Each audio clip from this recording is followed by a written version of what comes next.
Gordon Ramsay crowned Moroccan food the world's best. It is my pleasure to finally announce the #1 cuisine across the planet is Moroccan cuisine. And today, we're putting that claim to the test. Wow. Maybe Moroccan food really is the best in the world. In this ultimate Moroccan food marathon, we're traveling the entire nation to see if this North African country can really live up to the hype. This is the best seafood experience I've had in a long time. From smoky, char-grilled street-side meats, The charcoal is really coming through. to over-the-top animals roasted whole. Already about 15 to 20 lambs have been put down into the oven. It's so epic. I'm here to see it all, starting in the ancient city of Fez. This is not the food I was expecting to be trying here in Morocco. This thing is a beast. Here, I plan to taste Morocco's greatest hits to see if Morocco really deserves the title of best food country. Let's find out. It's gonna be my first time trying Moroccan food. Yeah. Fatima, how you doing? Good. Joining me, our local guide, Fatima, born and raised in the city of Fez. Right here, we have some coming fresh out the oven. This is the normal bread. We call them khubz. This is our spoon in Morocco. This communal oven makes a type of bread that's a staple in Moroccan cuisine. You'll find it everywhere, but its story begins here. How old is this place right here? This is like from 17th century. That sounds old. Made with just wheat flour, yeast, and salted water, it's baked in an ancient hand-built oven, fueled by cedar wood, giving it a distinct flavor and aroma. And so I guess the big question is, why have a communal oven? Because some houses, there is no like a big place to put an oven in. So they make the dough at home and they bring it here. Also, they can bring like their tagines, their spleen, heart, chicken, cake, anything. I mean, nothing better than an oven with a spleen and a cake side by side. Yes. That sounds amazing. Take a look here. Okay, there you go. A fish tagine. Do you want to help? Sure. There you Thank go. you. For like 20-25 minutes and they will come back for it later. There you go. This is wild. So somebody just made that at home. They brought it here, and Yes. he's gonna bake it up. And then he has some kind of internal clock, so he knows how long all the food has been inside. Yes. That's remarkable. Is that one for me? Thank you, my guy. Ooh. Oh yeah. You know what? They told me it might be hot. Can I tell you? Pretty hot. Yes. Take a look how steamy that is. Here you go. Thank you. Let's go for it. Oh yeah. Can you taste the wood flavor? Good question. A little bit. It's a little bit different than like a gas oven. I would say especially in the texture. Maybe not as much in the flavor for me, but in the way that it feels. What do you think? I used to it You've had this, what, every day for your whole life? 5 times a day. No, the only thing that's missing, really, flavor. And that's why we're headed to our next destination. Yes. To find out if Moroccan cuisine truly deserves the title of best in the world, I need to dig into its most iconic dishes. First up, a dish with a cooking method so unique you won't find it anywhere else. We're about to get our first taste of Moroccan cuisine here at a restaurant known as The Second Wife. To my side, we have a traditional Moroccan barbecue firing away, but we are not here for that. Oh no, my friend. We are here for one of the most iconic Moroccan dishes you will find in this country, right here, the tagine. This is it in its final form. But how did we get here? Let's go find out. There are countless variations of tagine, but at this restaurant, you can choose from the classics: beef, lamb, or chicken. First, garlic, parsley, salt, pepper, ground ginger, turmeric, and olive oil are added to the base. The whole mix is then buried under a layer of onions before moving on to the next step. For the vegetables, it's a colorful lineup of potatoes, zucchini, carrots, and green beans, all arranged in a neat wall around the coveted protein.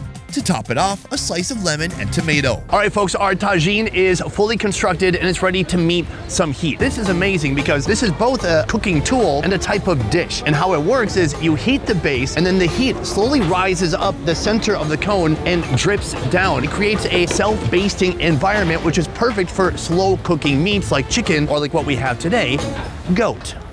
Fatima, my first taste of Moroccan cuisine awaits. Before we open these up, I want to tell you a little bit about my mission today. Gordon Ramsay says that Moroccan cuisine is the best in the world. Now, to be fair, I think he was kind of reporting it. There was a big vote put out on a website called puberty.com. They amassed millions of views, and at the end of it all, among many dozens of countries, it was voted that Moroccan cuisine was the best in the world. What do you think? By the end of today, I'm going to find out for myself if this is true. Sure.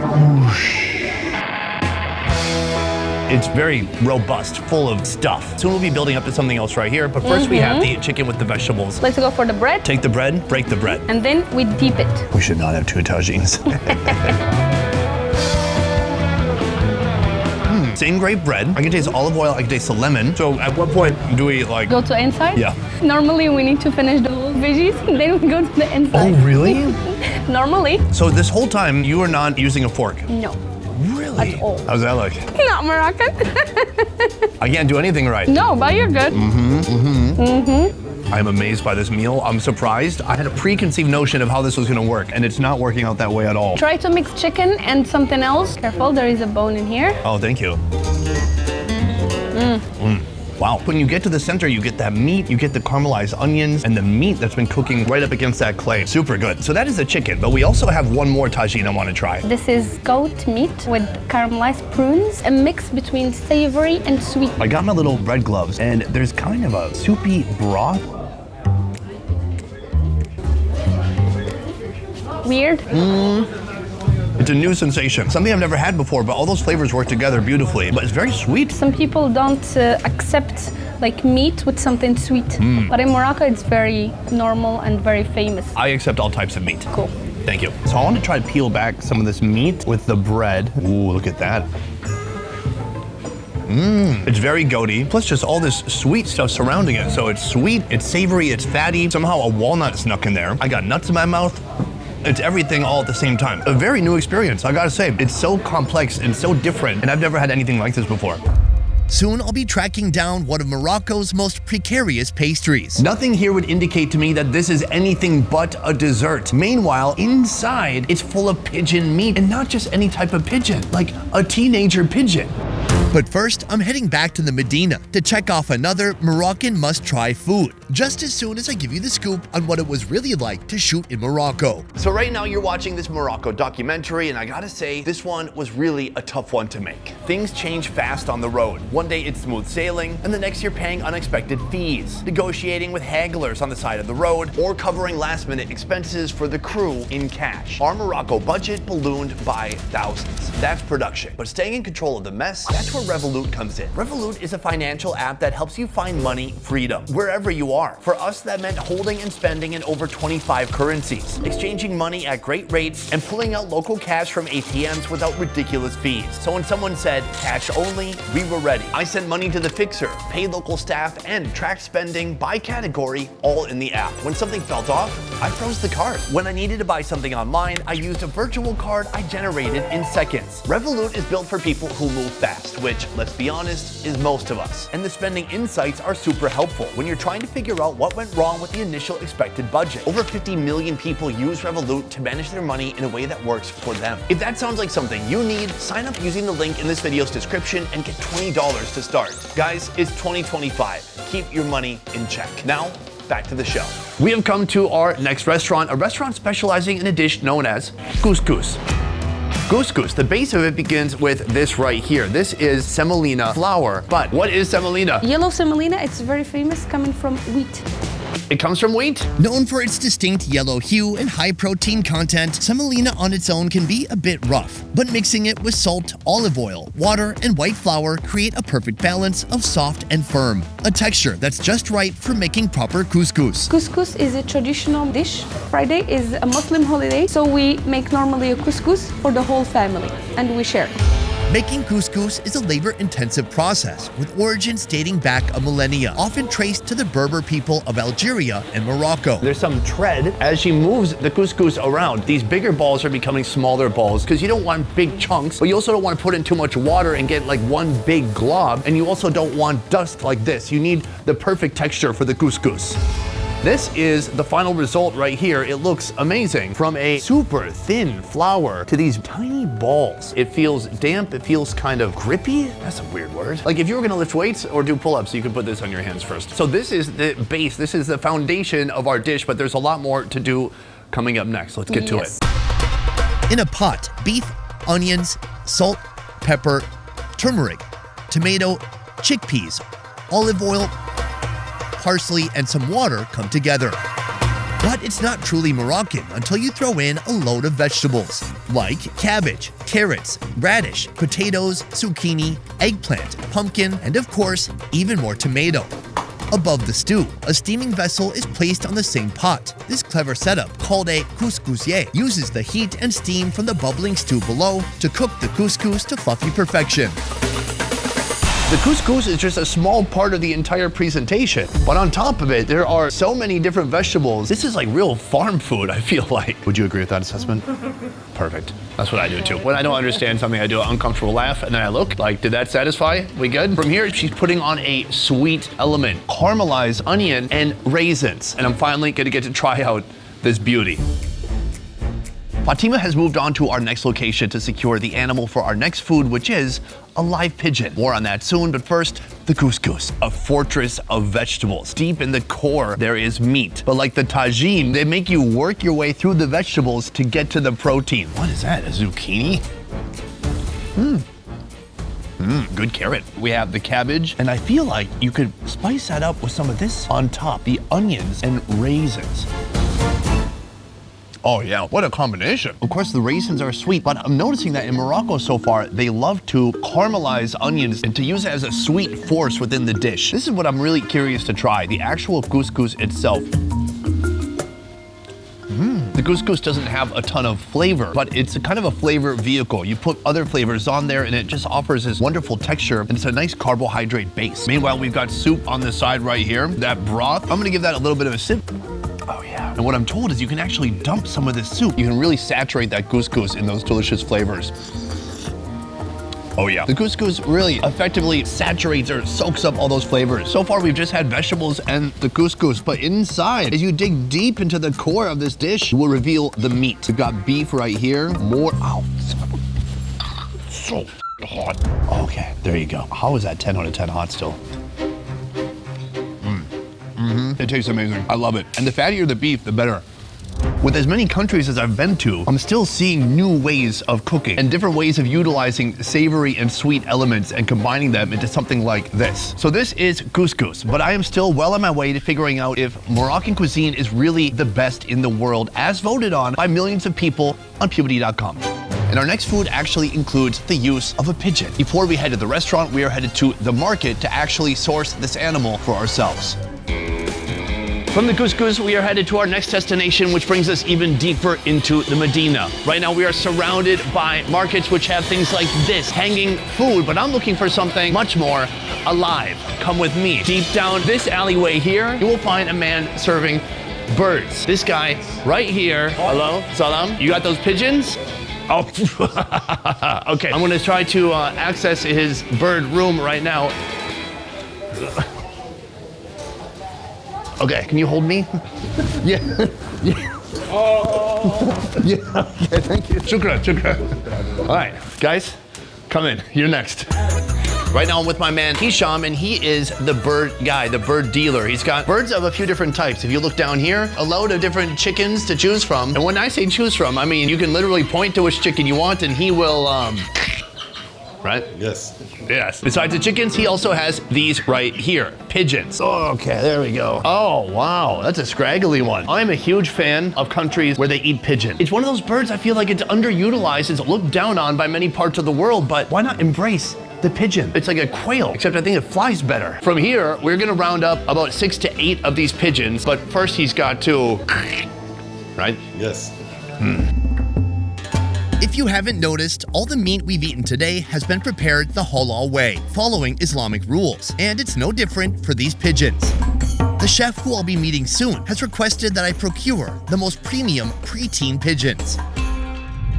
We have just come back from the bird butcher and our pile of pigeons is right there, and that soon is gonna be cooked up by Suat right here. Hi, nice to meet you. You're welcome.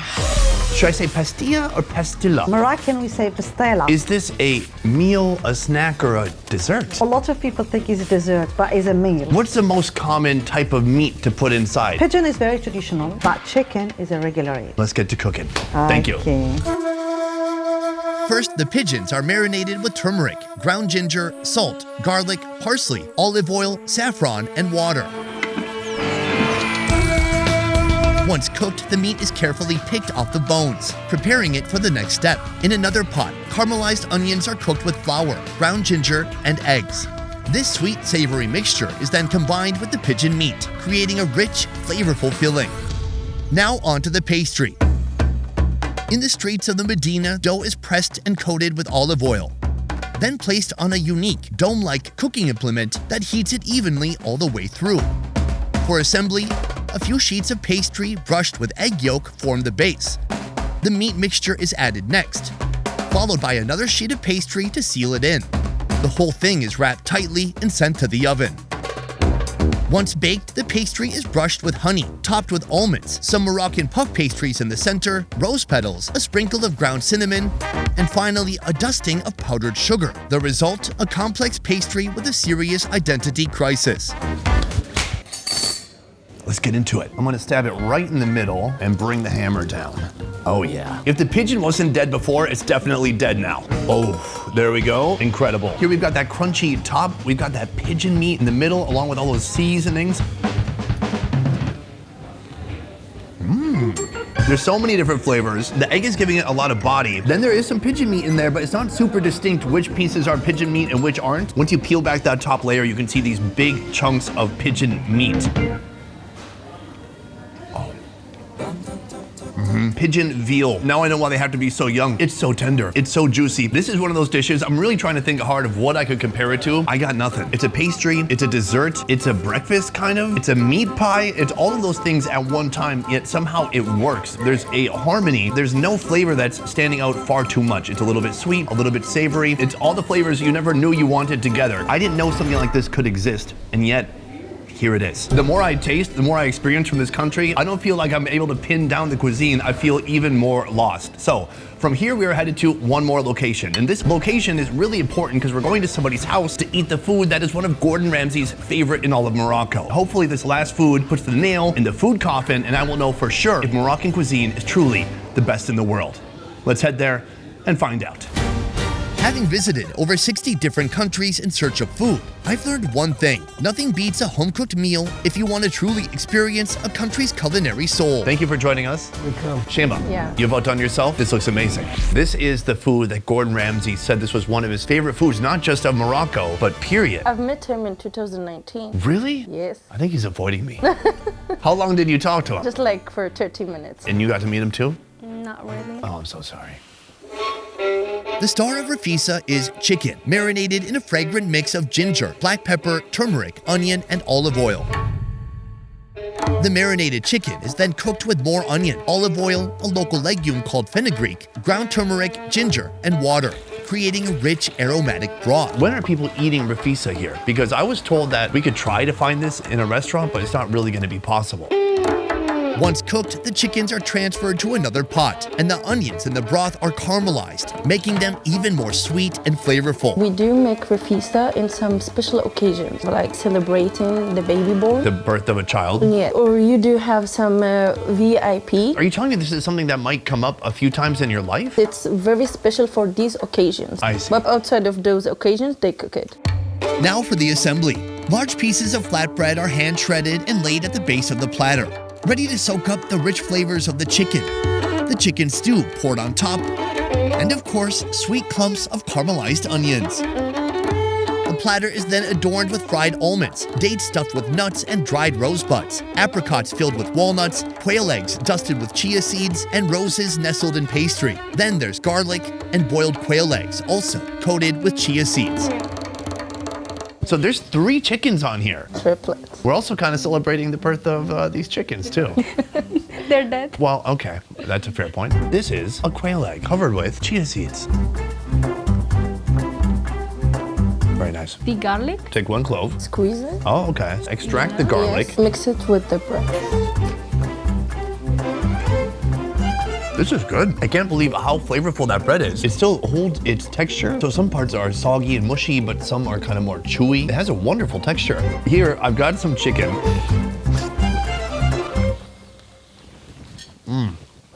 The chicken is succulent and soft. Onions, I love onions. I like them raw, I like them like this. They're caramelized, they're sweet. And then when you mix everything with that bread, it just gives it that carbohydrate layer to go with everything. I'm blown away. It's my favorite thing I've eaten all day. Unbelievable, it's so good. I'm glad you like it. So far, we're off to a great start. But to truly verify if Morocco is the world's best food country, I'm gonna need to try a lot more food. Okay.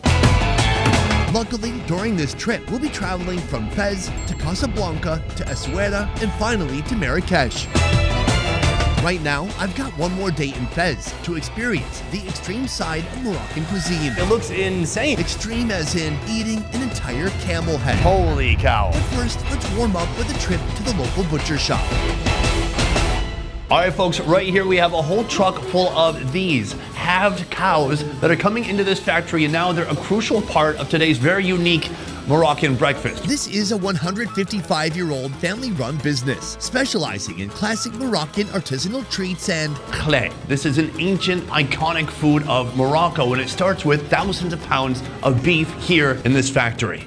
Let's get started. Once the meat passes the quality check, it's moved to the butchering room. The fat is trimmed from the meat and set aside for later use. What really makes this dish unique is the interplay between meat and fat. Right now, they are dividing up those two macronutrients on this table, and the meat is cut into strips like this, what you see here.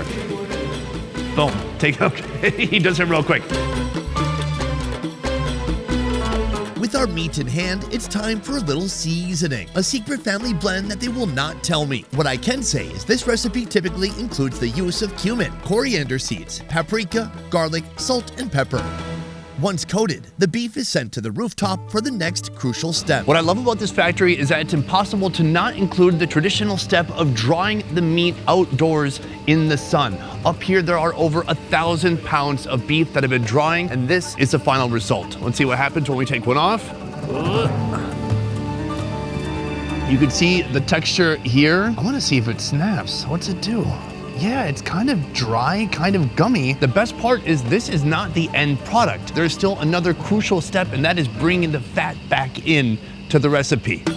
Remember that fat we trimmed earlier? It gets rendered down in a massive vat, creating a rich base where that dried beef is submerged. And we have reached the final step of the kli making process. This is where the fat and the protein reunite. So the beef is gonna cook for 3 hours. What's amazing is that this is obviously a very ancient traditional recipe, but somehow we're in this factory where they're recreating this product on a massive scale because the demand for it is just that high. It looks insane. It looks like big, thick pieces of rope. After packaging and cooling, the fat encases the meat, forming a protective barrier that locks out air and moisture, effectively preserving the meat for up to 2 years.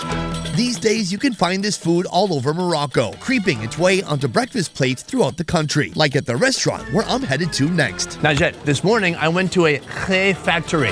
Kli factory. Oh, I went to a kli factory. Bravo. Thank you. Well, it turns out that's a star ingredient in our dish right here. Melt the clay fat in a pan over medium heat. Cut the clay meat into bite-sized pieces and add them to the pan, letting them soak up that rich beefy flavor. Add even more fat, then crack in some eggs. I think we have 2 dozen eggs here. There's a lot of eggs. 1, 2, 3, 4, 5. I think there's a minimum 6 eggs here. Now stir gently, letting the eggs mix with the fat and meat, creating a savory omelet, absolutely dripping with grease. That has to be amazing. We gotta just try it.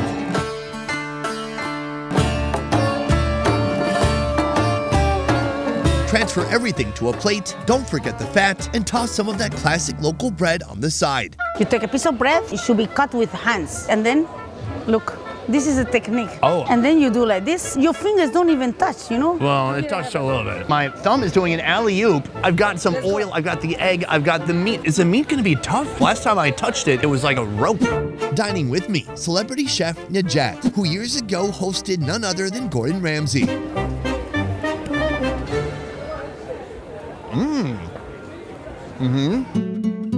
I love how it tastes. The fat has gotten in there between the muscle fibers, and it's created this unique texture of something that's partially chewy and partially full of fat and soft. I've lived in Vietnam long enough, a place where people love chewy food, that I've come to appreciate that texture, not just like Americans who like everything soft. I think if you are able to eat just a quarter, you will feel very strong and you will feel happy, and you have the fat, eggs, which is very important for human beings, correct? That's right. I'm going at it. I like it. It's really addictive. No, it's very nice. Better than just eggs. It's better than any single component here alone. They work together like the Teenage Mutant Ninja Turtles.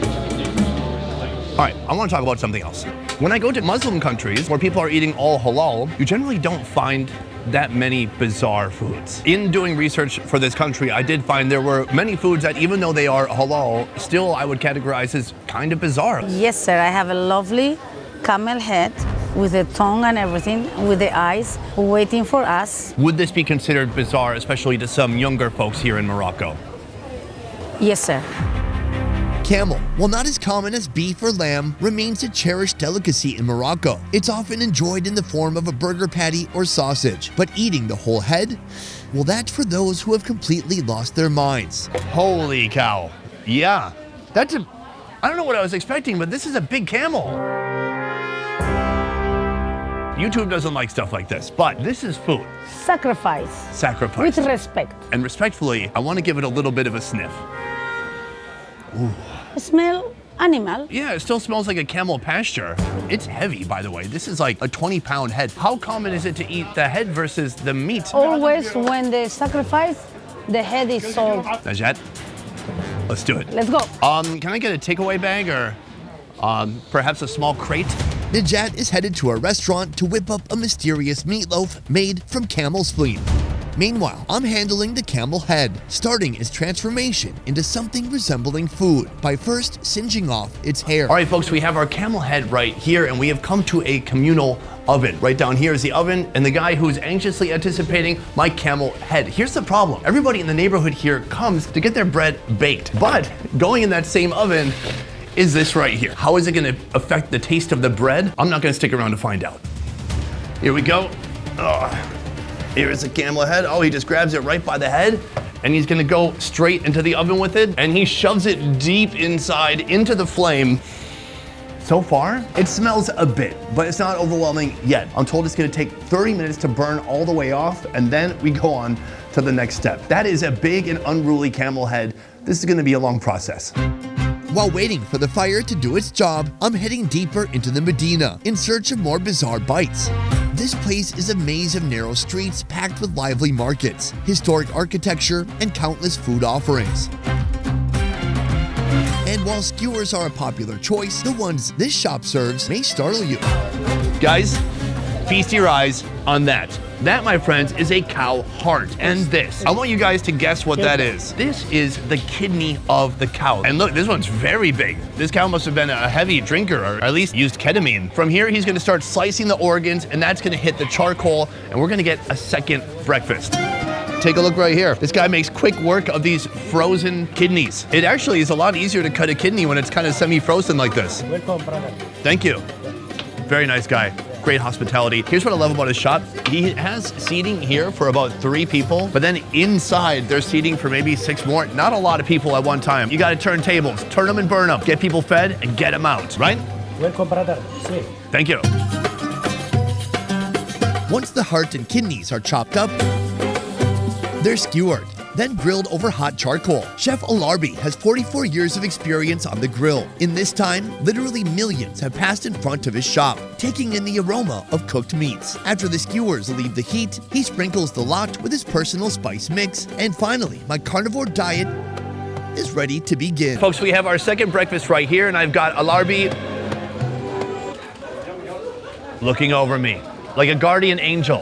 The vibe of the Medina is wild. We are in just this narrow alleyway here. Actually, if you look just across, this guy is selling bread on a short table. This woman right here, she has a couple of breads that she's selling, including these little pancakes. A pancake known as bourrée. The pronunciation's kind of tough with some of these Arabic words. We're gonna start with my favorite animal organ, and that is the heart. I don't care if it's a chicken or a cow, this is an animal organ I absolutely adore. I'm gonna use this as little bread gloves. Rip off a piece, use that to grip it and rip it.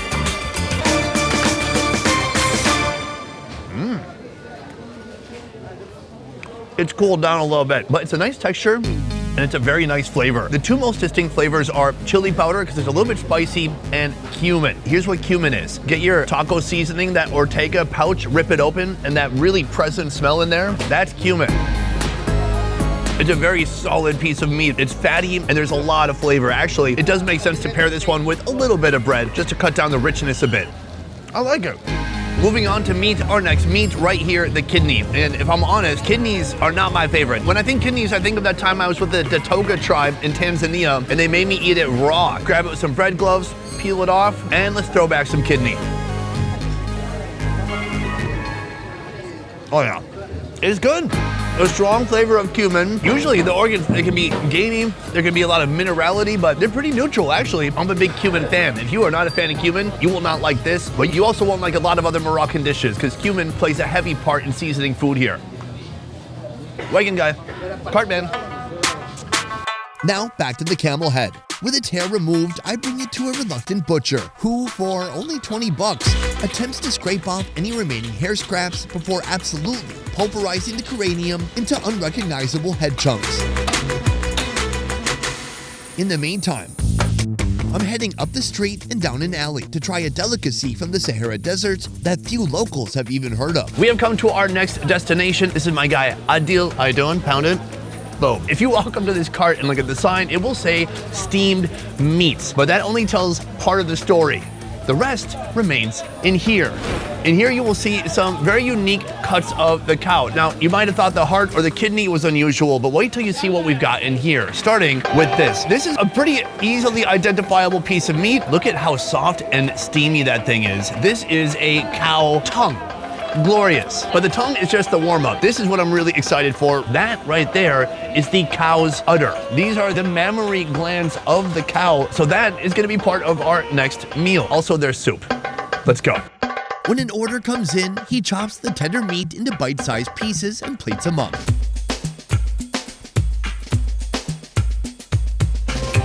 The meat gets a sprinkle of cumin, salt, and chili powder for a bold kick of flavor. And to keep up with tradition, the organs are served alongside a soup made of legumes and tomatoes, some sweets on the side, and that old familiar bread.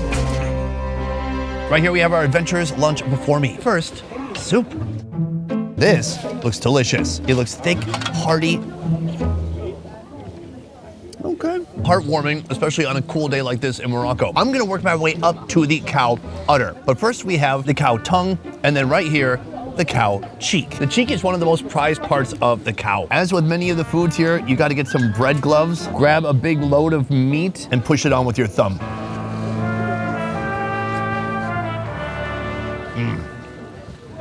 That is delicious and heavy.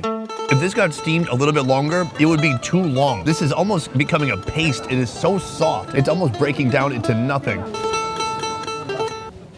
And then we have this right here. This is the tongue of the cow. Here we got bigger, broader, more distinct chunks. This really looks delicious. Now, what's interesting about this place is you can either get the meat cut up on a plate like this, or you can have them jam it into a sandwich for you, but I've gone with the meat on the plate option. That's delicious. Oh, the texture is awesome. And then there's just one meat remaining. Take a look at that. This is the cow udder. It is a strange interconnected maze of tissues meant to create and distribute milk out the nipples. I'm gonna try to rip it in half just to show you how soft and tender it's gotten. Now compare that to the texture of the udder that we ate in Thailand, which was kind of tough and stretchy. This is gonna be a completely different experience, so let's go for it.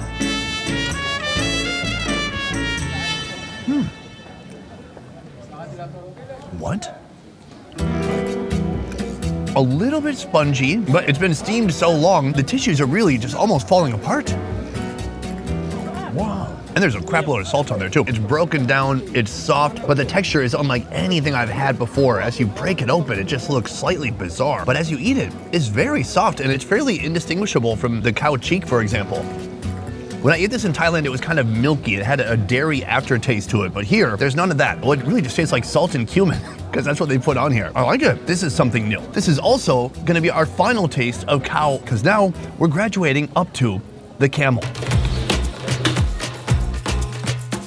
The camel head, now broken down, heads to its final stop, Najat's restaurant.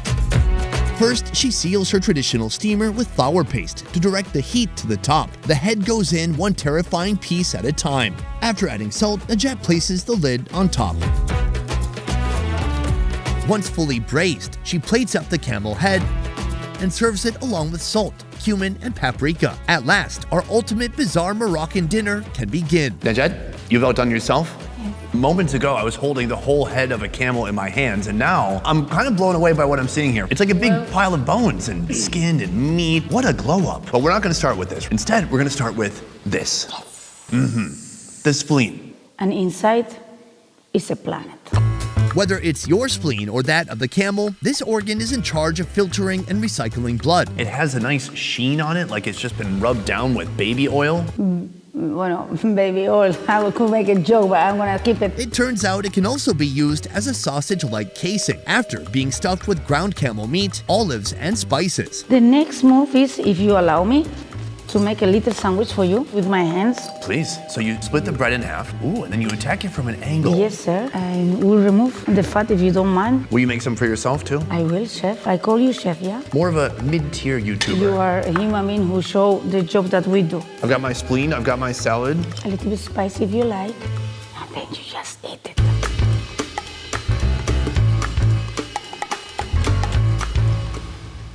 Oh, wow.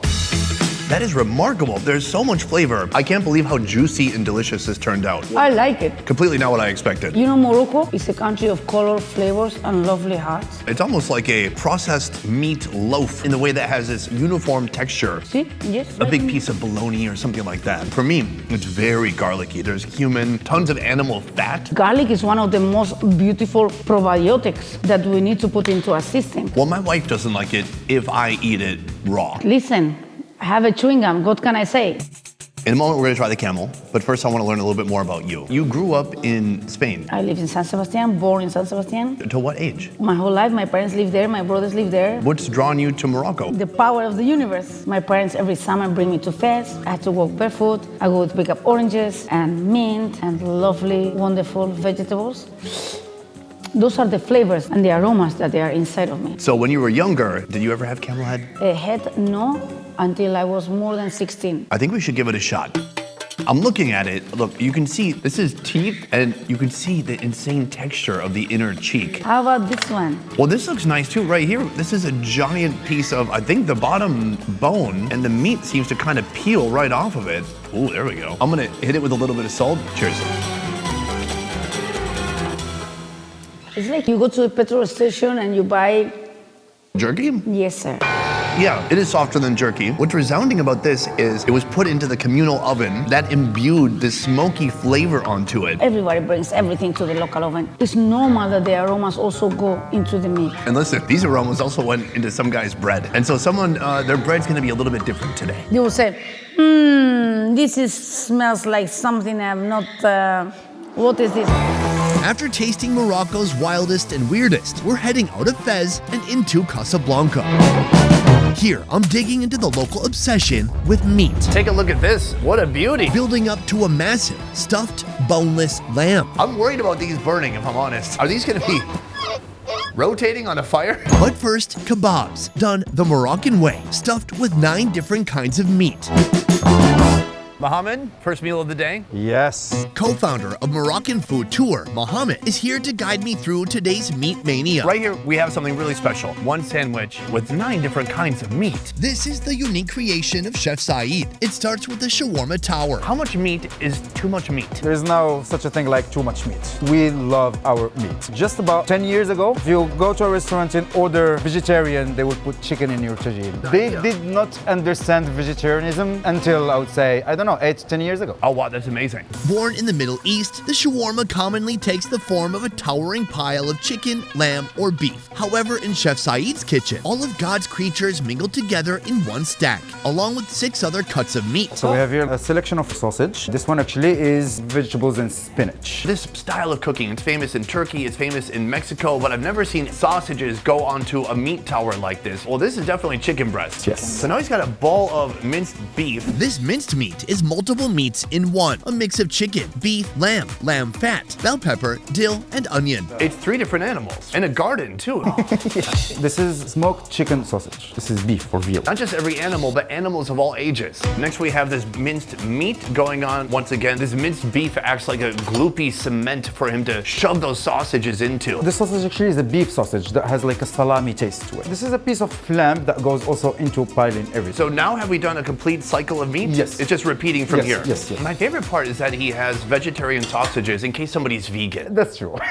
Once the tower reaches the desired height, it's ready for grilling. How did this innovation, this meat invention come to life? De mixer, tout d'abord. Establishment started like just meat on the grill, but the demand from the customers that said, we want your take on a shawarma. And Chef Said decided to put 9 different meats on his shawarma. He said, you want shawarma? I'll give you shawarma. While shawarma is often wrapped inside a flatbread, Chef Said's protein bomb is served inside a homemade baguette. The bread's insides are hollowed out to make room for the incoming onslaught of flavors. Cheesy mayo forms the foundation, followed by a bed of lettuce, fresh onion, tomato, and pickle. Then it's time for the meat. As it's sliced, cross-sections reveal each layer, the sausages resembling rebar holding together the heavy structure.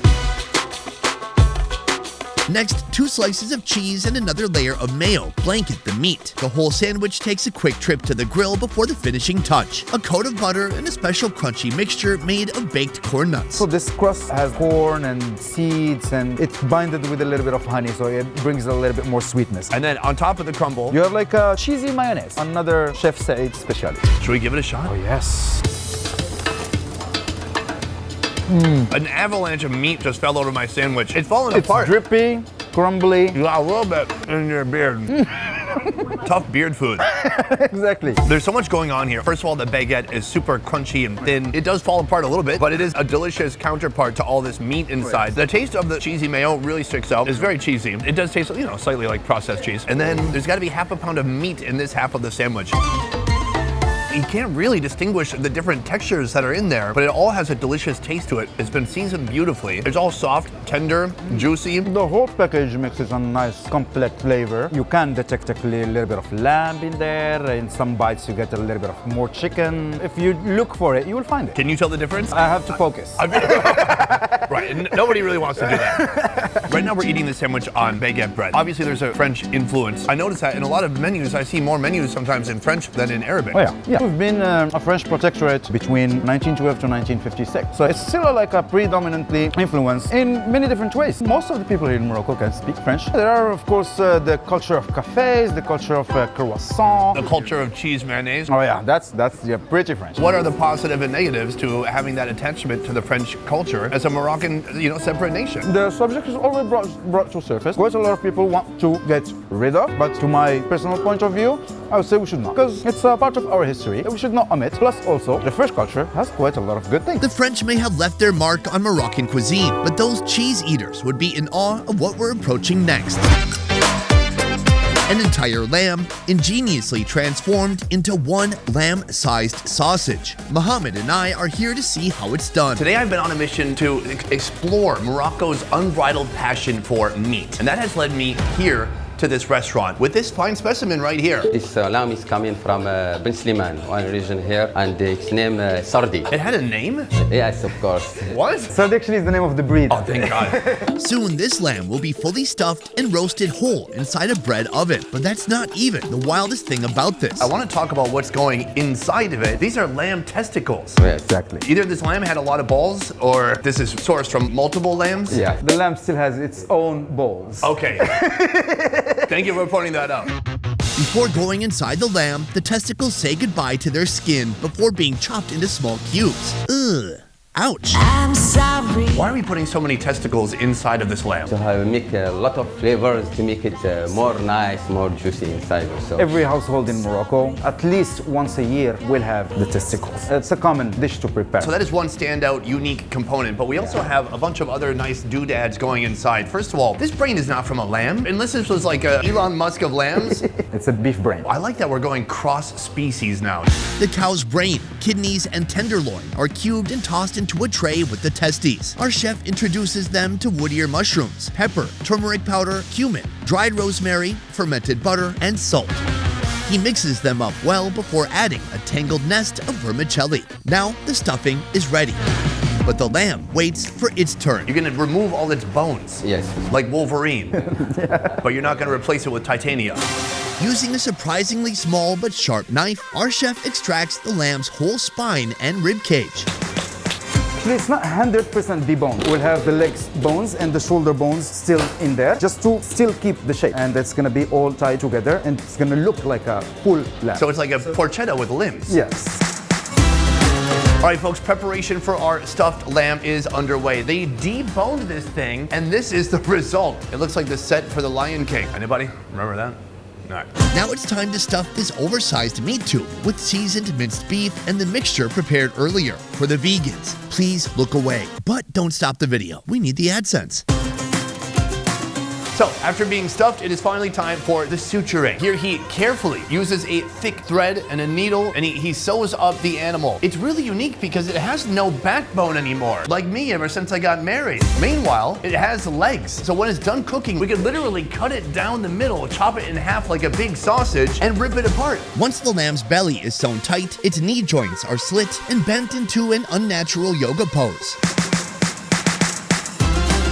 Before it reaches our dining table, the lamb will spend the next 4 hours in the restaurant's bread oven.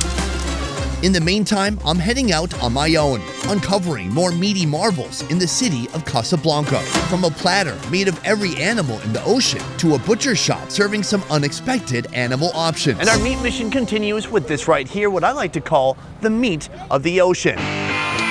Beside me, every fish's worst nightmare. Mustafa. He's actually a really nice guy. At this location, this fish is going to be broken down into tiny little pieces by him, and then it's going to be turned into a seafood omelet. Not a combination you see every day, but hey, I'm open-minded and I'm willing to give it a try. But first, we've got work to do. Here in Morocco, or at least here in this restaurant, it takes 2 men to take down a fish this size. So we have Mustafa, but we also have the apprentice. What's your name? Ishmael? Ah, Bible name. Chef Mustafa's restaurant is a favorite among seafood lovers. Ugh, I'm in the splatter zone right now. The piles of seafood being served up here remind you that Casablanca is still a coastal city. Casablanca is more than the setting of a classic film. With one of the world's largest artificial ports, it's Morocco's biggest city and economic engine. Mustafa finishes his butchering process by cubing and skewering the tuna meat. The skewers receive a coat of oil mixed with fresh parsley and coriander. Then they rest on the grill top until they cook through. Sizzling next to those chunks of tuna, the main course. An omelet of sorts paired with all the Little Mermaid's friends.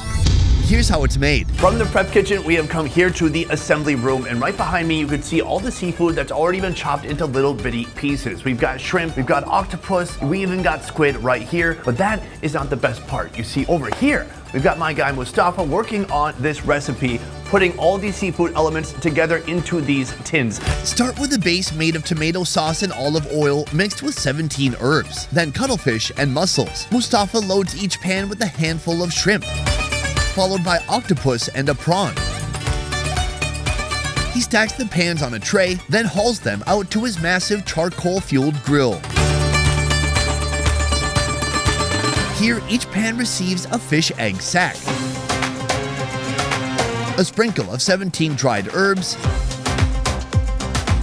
and finally, to bind all the components together, some land caviar, also known as a chicken egg.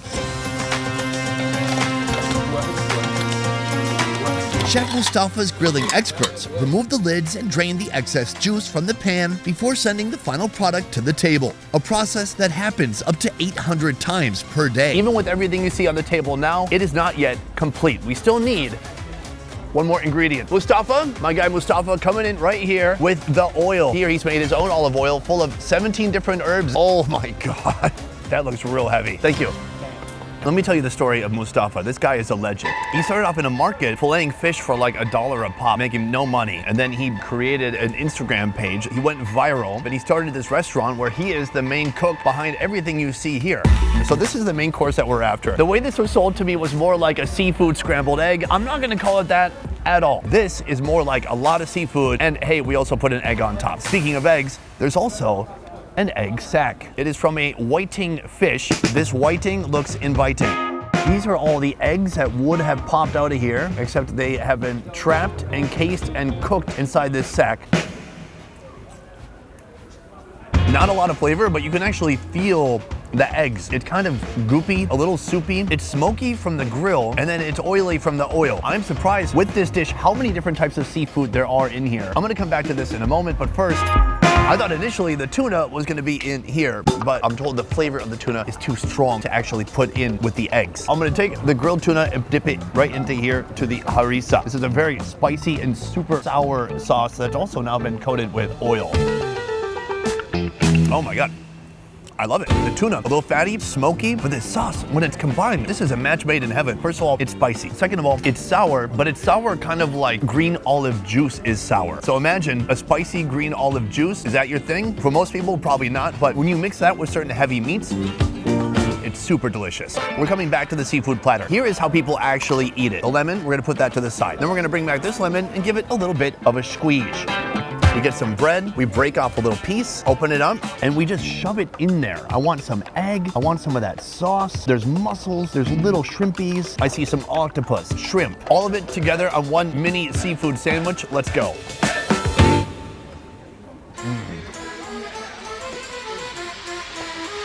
That's nice. There's kind of a tomatoey base. There's an egg, and then every character from Finding Nemo all mixed in one pan. Watch me as I unearth it to show you what's beneath that egg. You can see some nice big squid pieces, octopus, even more egg. Meanwhile, we have a whole shrimp decapitation, squeeze the end of the tail, and rip off the shell. This time I'm going no bread. I want shrimp, I want seafood, I want egg. Nice and bouncy. It's got some body to it. You've got some fresh citrus from the lemon. Each different seafood offering has a little bit different texture. So that is our mega meat dish numero dos. Back in the bread oven, our $1,000 lamb is roasting away. 2 different levels, I cannot relate. But I still have time for one last stop before we reveal the final outcome. Welcome to Casablanca's red light district. Although any red light you see here is going to be illuminating meat. And let me tell you, this is my kind of meat market. This is the only place in the city where you're gonna find this right here, camel meat. And just so you know for sure what kind of meat you're buying, they have a camel that was stricken dead halfway through its meal. Meanwhile, the actual camel meat is over here. This is a big leg of camel. We've got camel ribs. As we circle around, you can see there's a huge variety of meats here. First of all, this right here. Take a look. Any ideas? That right there is the camel hump. Here, we have the sausage of a camel. I like he's reorganizing it to make it look nice. So just a moment ago, he split this lamb in half and he proudly brought it over here. Take a look at this. What a beauty. There's a perfect cross section right here. But this is the specialty we're after today. This is beef liver wrapped in caul fat. Oh my God, more, thank you. Caul fat is like this fatty membrane that wraps around the sheep's or cow's organs. A fatty material that's used to wrap around liver. When it's grilled up, that membrane will get tight around the liver. And let me tell you, it tastes delicious, according to people here. I'm gonna find out for myself soon. Let's head to the grill. All right, folks, we have gone from the butcher shop to this restaurant. They've cooked up our meat, and it is in front of me right now. The interesting thing about this restaurant is I saw some other good things on the grill and I thought, oh, I want to order that too. The problem is you actually have to go back to the butcher, get some ground minced meat or whatever it is, and bring it here for them to cook because they have very little inventory. They have a handful of salads, french fries, and bread, but the meat, you got to bring it yourself. So let's talk about our first mysterious meat, this right here. This is the camel sausage. Unlike its beef, chicken, or lamb counterparts, camel sausage is more of a desert delicacy. Here, butchers carve out the perfect chunks, and nearby cooks bring the meat to life over hot charcoal. Now, I've eaten camel in many different forms. Big chunks, little chunks. I've eaten camel cooked underground in Egypt, but among all the camel I've eaten, I've never eaten a camel sausage. I'm gonna pop one off, there we go. I like it, it's a fun size little Frankie. Did it just squirt? Oh my God, that almost tastes like pepperoni. But I believe it's got some cumin in there too. A very strong flavor, super fatty, and a nice dense texture. After eating this, your fingers are gonna be greasy, and you can either get a tissue or bread. The bread is good at absorbing grease, and it can also be the vehicle for more meat. They're so good. And it's so fatty that it's even better with bread. Moving on, we have another type of camel right here. Big sections of camel meat that's been cubed up, seasoned, and put on this skewer with a very special body part, and that is right here, the camel hump. Coming to the grill shop with no seasonings, the camel meat and hump fat skewers require a touch of salt and cumin before hitting the grill.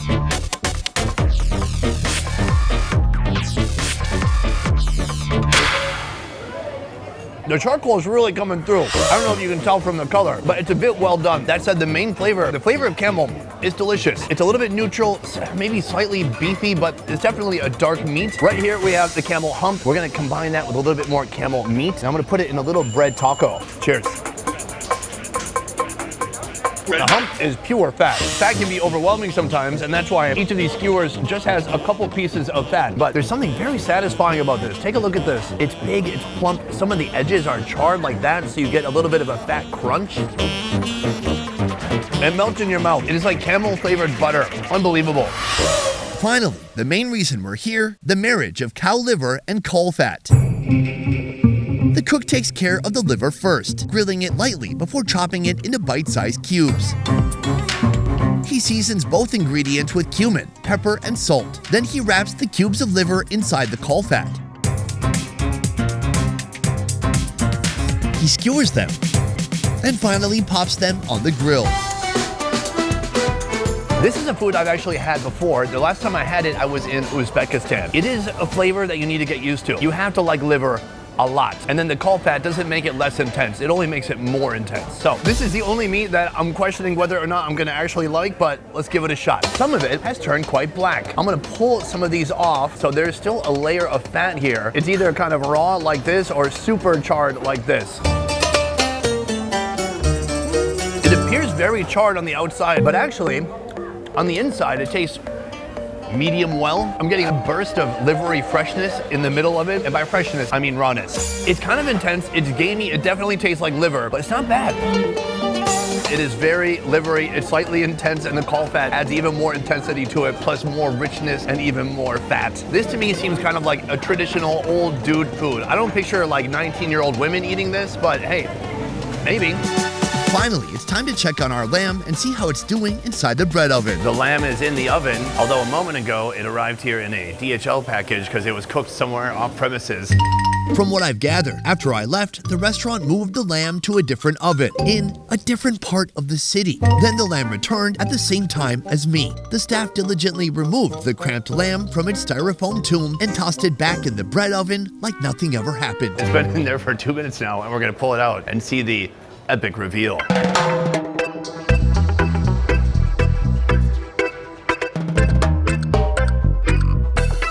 Though the lamb looks like it's broken a hip while being squished into that box, the lamb's meat looks juicy and its aroma is alluring. After the chef dresses it up with lettuce, pickles, fried pastries, and tomatoes, our $1,000 lamb experience is ready to begin.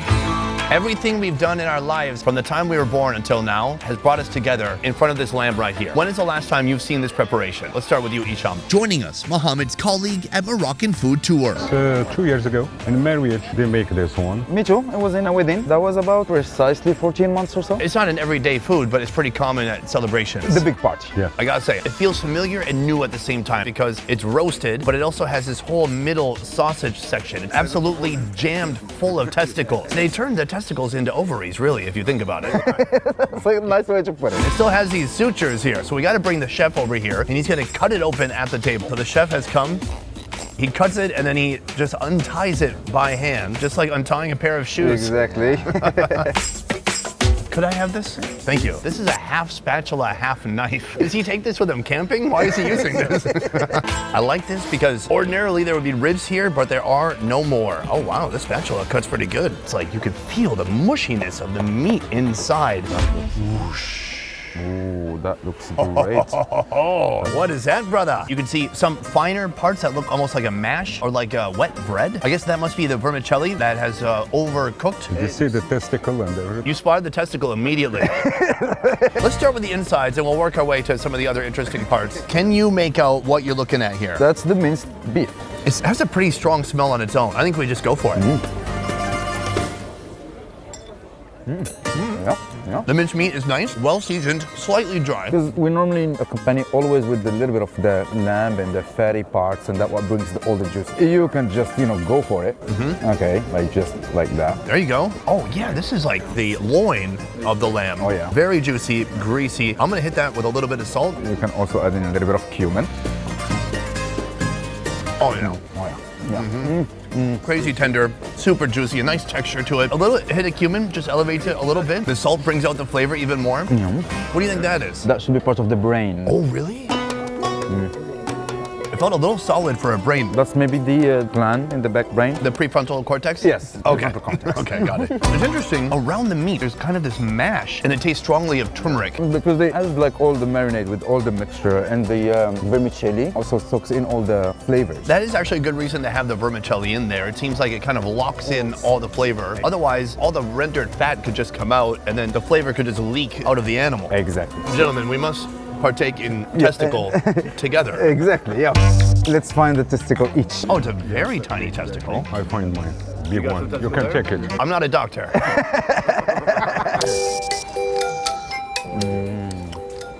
Oh, you like it a lot? It's good. Oh, yes, very, very good.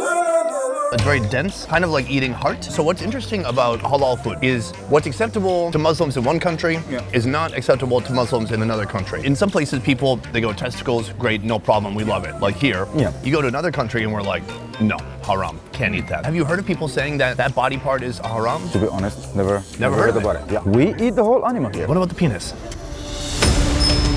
Now that we've conquered Morocco's land animals, we're heading out of Casablanca and to the coastal city of Essaouira. Here, we'll trade fur for fins as we take on this country's most massive, It's over 7 pounds. most outrageously priced seafood. That's an absolutely incredible deal. If we were in the USA, it'd probably be at least twice that price. It all starts at the port. Good morning and welcome to the city of Essaouira. It's about a 5-hour drive from Casablanca. Essaouira is a romantic coastal city. We were just in Casablanca, also on the coast, but this place has a completely different vibe all its own. Here you'll find long, sprawling beaches. You'll find seagulls the size of your freaking head, and you'll find fish. Port de Essaouira. Built in the 18th century, this port once fueled the city's economy, serving as a vital gateway between Africa, Europe, and the Americas. Since we are in a fishing city, the seafood is extremely affordable. It's super cheap, and so I'm going to be looking for the best deals I can find today while looking for the most giant creatures of the deep. But there is one challenge. The challenge is shooting in Morocco in general. This place is not easy if you've come to take video. People just don't like the idea of having their image captured in any way. They hate it. I get the sense that people here feel like if you're taking a photo or a video, you're gonna be using that in some way to profit, and then they're losing out on something. And so, usually, if you want to film people here, you have to really pay up, or they might yell at you and scold you. Right now, I'm gonna freely walk around the market, and we'll see what happens. Hopefully, nothing but good, solid interactions, because there's a lot of nice people here too. The port comes to life with the tide as fishermen return. Their boats heavy with the early morning catch. These waters, teeming with life, offer an abundance of seafood like mackerel, tuna, and of course, the humble sardine. Take a look, sardines. The silver prize that keeps this port alive. They have a massive amount of sardines on the boat below. He throws them up, and then they stack them up here. Now, these are like the fish middlemen, okay? They need somebody to go between the fisherman and the final seller, and that's what these guys do. Sardines sell fast. They're cheap and gone before the salt even settles.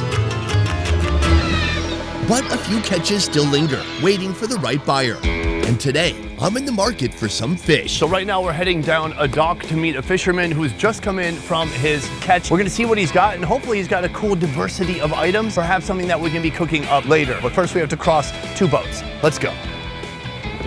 And not just me, you too. Over to me. Thank you. All right, folks, meet the fisherman. Ashnus Midi. Aziz. Ashnus Midi. Abdurrahim. I'm gonna forget that in 10 seconds. Let's take a look at the catch of the day. These, I believe, may be whiting fish. This here is either a skate or a stingray. He holds the head like a bowling ball. I love it, except for now, the stingray is blind. You can see the underside, it skims the ocean floor and uses this big, disgusting mouth to scoop up food. Oh, this is a really good find. Okay, let me show you this. Nothing crazy. That's a tiny tuna. Right here, I'm told this is called a Saint-Pierre, but this is not the one that I like the most. Come take a look at this, guys. Oh, the ever slimy, the ever disgusting and creepy monkfish. I mean, look at those teeth. It has outer teeth and inner teeth. Can you imagine getting fitted for dentures for this thing? This type of fish in Japan is highly prized for its liver. It's like the foie gras of the sea. It's delicious. It tastes amazing. Oh. What are they doing with the monkfish here in Morocco? I don't know, but I'm dying to find out. So here's what I'm gonna do. I'm gonna undercut the competition. I'm buying this for myself. Eventually, I'm gonna bring this to a restaurant and we'll see if they're able to cook it up. In Japan, a 6-pound monkfish could set you back $60 or more. Here, it's just $30. That's half the price. But before it makes its way to our upcoming restaurant, it needs a proper cleaning. I am with my guy Abdesamad right here, fish cutting extraordinaire, and he is taking this monkfish to work. Seeing him just try to peel away this skin, it doesn't look less handsome. Oh yes, so satisfying, like peeling the sticker off a new iPhone screen. We're making our way towards the internal organs. That right there is what I'm talking about. This is a massive liver inside of the fish. I'm told he's gonna keep the liver, and from here he's gonna continue on to the rest of the meat so that we can take it to the restaurant to be cooked. Thank you, my guy. Shukran. Aside from the monkfish, I've found something even more exciting. All along this street, you're gonna find a lot of little market vendors that look like this. This is the owner back here, Abdil? Abdil. Nice to meet you. Yeah. They're putting every different type of seafood you can imagine, from oysters to shrimp to octopus, plus other different types of fish that we already saw on the boat. One thing that we did not see on the boat is this right here, an effing shark, an apex predator. I didn't know this, but it turns out everything from the ocean, at least in this country, halal. You can eat any of it. But let me level with you. There is something special he's been saving for me, and we're gonna go look at that right now. It was hard to get, and my gosh, am I excited. But here it is. Oh my freaking God. This, my friends, is a Moroccan blue lobster, and it is magnificent. Morocco, your lobster game is strong. This is something unreal. A beautiful beast, a giant creature. And what's really wild is the price. Right now, we're gonna weigh this thing and find out what it's actually worth. 4 kilograms, that is almost 9 pounds of lobster. So Abdil says the total price for this lobster is $150. That's about $16 per pound. I'm not gonna say this too loud. I can't believe how good of a deal that is if we were in the USA. Oh, hey Abdil, how you doing? He's gone. If we were in the USA, it'd probably be at least twice that price. It is a remarkable price considering the size of the lobster. I wanna make sure nobody can hear that. Before we see that lobster get cooked up, I'm heading to one of this port's food stalls with plenty of ready-to-eat seafood. Is this fresh? Yeah, it's fresh. It's fresh? From today. It's from today. Could I have an oyster, please? Yeah, of course. If you have some water on side, you will be take fresh. He's saying we're hoping there's some water inside. That's how we know it's fresh. If no water, it's not fresh. That's a lot of water. Hits it with some sweet lemon. A little water because it's very salt. Thank you, sir. All right, very cool. Still a lot of ocean water. I'm drowning over here. Briny, a little bit of citrus, and then just a nice, tender, slightly slimy oyster. It's gooey in all the right ways. It just took a couple of chews, and then it just slid right down my throat. So that is the oyster, but there's a few other seafood offerings here. This is the sea urchin. What we're looking for here is the Rhodes. Here you go, my guy. The water. Oh, a lot of water. We put it also some lemon. Very nice. Thank you, sir. Thank you, sir. You can see orangey eggs, but there's other internal organs there that are bitter. You don't want to eat that. It's going to be more bitter than my ex's, which, I mean, look at me now. They've got to be bitter. I've got a cool internet food show. What do they have? Long-lasting marriages and kids? Ah, who wants that? That's a unique flavor. Okay, it's a little gritty. There's some sand in there. Wow, it's a little tangy, a little bit of a rubbery flavor to it, and then it's also rich because of the eggs. If you've never had a sea urchin, it is a unique flavor. Next, there is one more thing over here. Ah, yes, raw seafood basking in the sun. Mussels, anchovies, and shrimp. This is all raw. Cooked with vinegar. Oh, but it's not cooked with heat. It's like ceviche. No, like ceviche, yeah. Hits it with some lemon. When I was in Peru, what happened is I ate the ceviche and it was very good, so I ate a lot of it. And then I lost several pounds after that. It really ran through my system. But, you know, it's a new day, it's a new scenario. It's a new ceviche sitting in the sun. I'm gonna just get all these pieces combined. Let's give it a shot. Oh, come on. Very good. Olive oil? Olive oil. From here, from Essaouira. Olive oil from here, plus that citrus. And even the texture of the seafood is incredible. It's kind of slightly bouncy. It's a little bit more dense. This is dangerous. I like ceviche, but sometimes ceviche doesn't like me. So this is pretty good. I'm gonna eat 3 or 4 more of these, and then we're headed to the restaurant. Thank you so much. With pleasure. Well done here. In the heart of the Medina stands a restaurant with a legacy of its own, where Mediterranean and Moroccan flavors join forces, steeped in history and tradition. Put her there. Nice to meet you. Meet Marwan, chef and owner of Lord Vert. So far, I find Essaouira to be very charming. And in this old part of the city, you see all these very ancient structures and restaurants like this. This building we're in right now, how old is this? Like 12 years. All right. I thought he might say 1,200 years. What about the gate? How old is that? 400 years. Do you see my point here? I thought you were going to say 4. I almost got scared. There's a lot of history in this city. Essaouira's story dates back thousands of years, but it wasn't until the 18th century that it took the name we know today. With a long 1,800-mile Atlantic coastline that spans the entire country, seafood is important to Moroccan cuisine, shaping many of the iconic dishes you'll find here.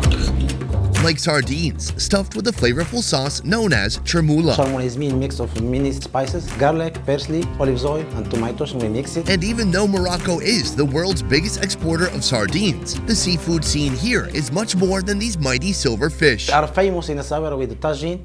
We do the monkfish. Wait, so monkfish is something you've cooked with before? Yeah. Oh, that's amazing. Because we brought you a monkfish. Really? Yes. Good. I'm very excited about this because in the different fish markets I go to around the world, I don't see the monkfish that often. Turns out the monkfish is a delicacy here in this country, especially in coastal cities like Casablanca and Essaouira. That is the monkfish, but I've also brought you something very special, and that is this right here.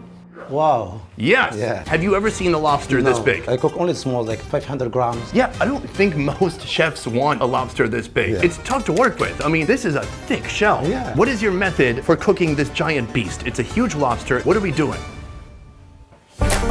A lobster like this, simply steamed and eaten plain, would be incredible.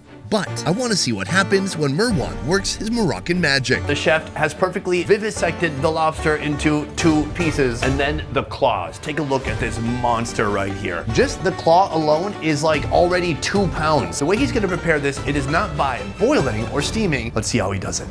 First, he prepares a rich seasoning blend: butter, grated garlic, parsley, pepper, and salt. He spreads this mixture generously over the lobster, leaving the claws untouched, as they'll be enjoyed later with just a squeeze of fresh lime. Now the whole lobster is sent to the oven, where the heat transforms it into an irresistible shade of gold. A remarkable amount of seafood for $150. Is there even any cultural component to this anymore? This is just straight up food. I can't say the P word. Corn. They're saying corn now. This is kind of that head butter digestive juices. I'm gonna put that on a piece of the tail, fork it. Oh my gosh. I mean, this is a glorious bite.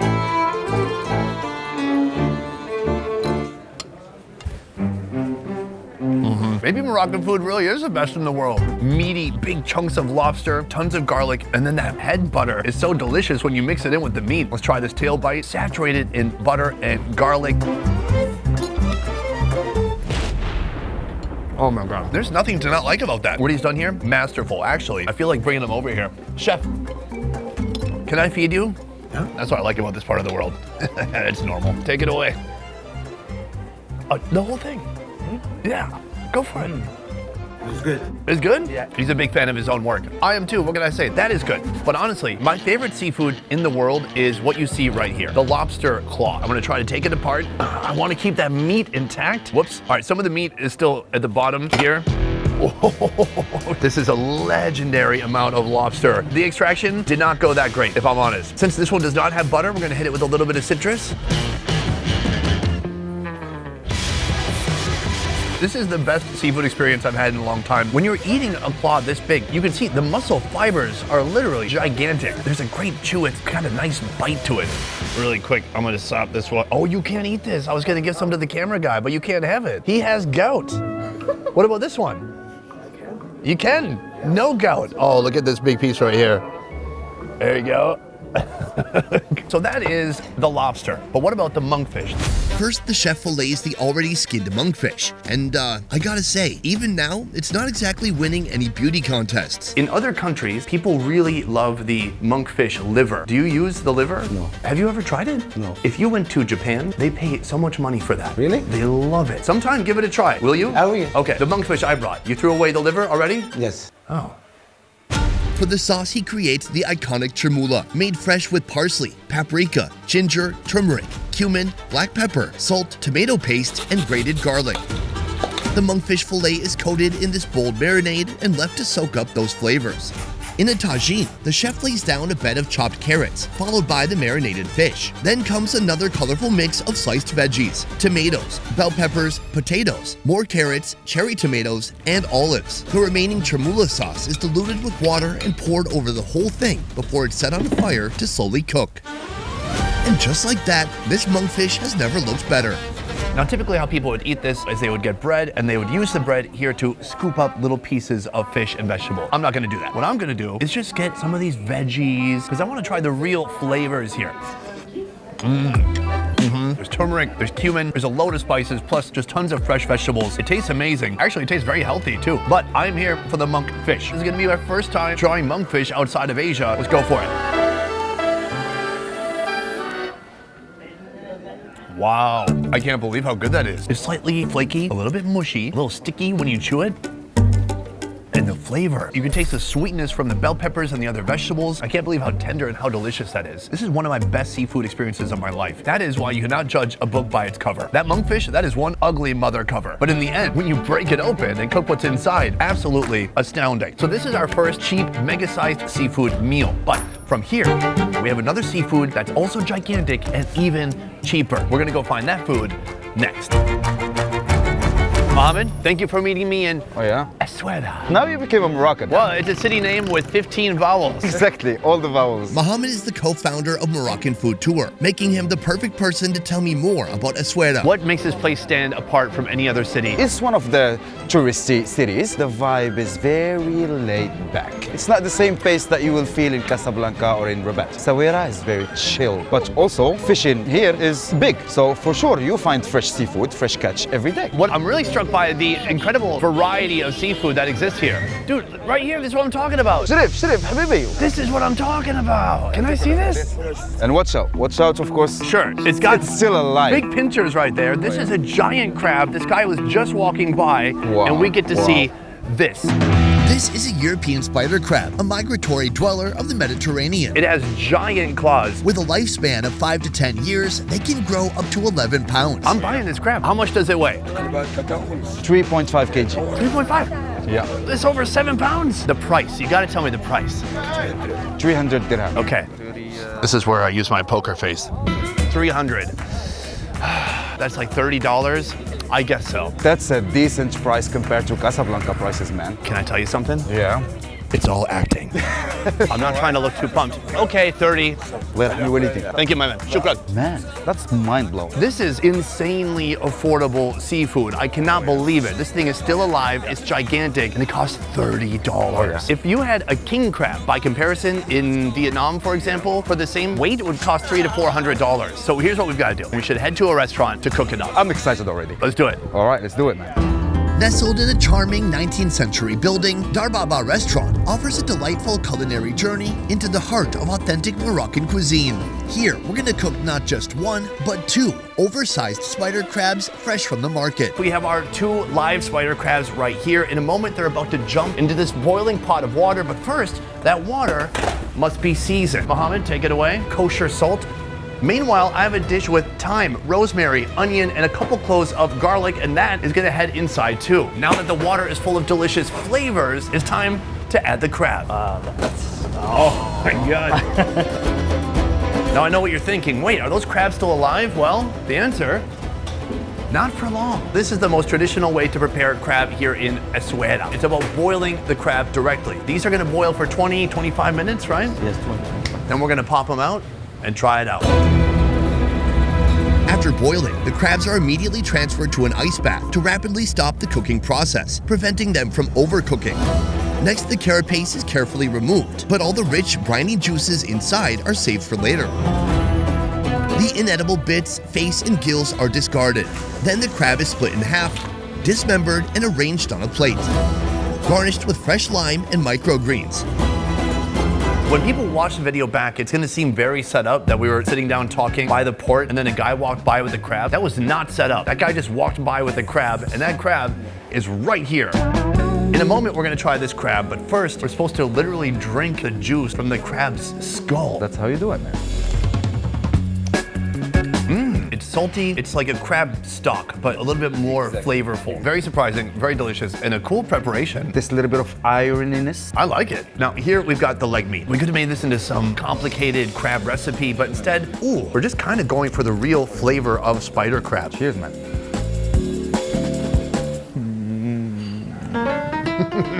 That's really good. Wow. He's chilled the crab. So it's not hot, it's not room temp, it's a little bit chilled. It's so juicy. So you're getting delicate, sweet morsels of crab meat, but you're also getting a little bit of that thyme and rosemary, just a kiss of flavor from those other herbs they put into the pot. Shout out to the chef, shout out to the guy walking in the pot. He made our day, it's so awesome. In a moment, we're gonna be trying these gigantic crab claws.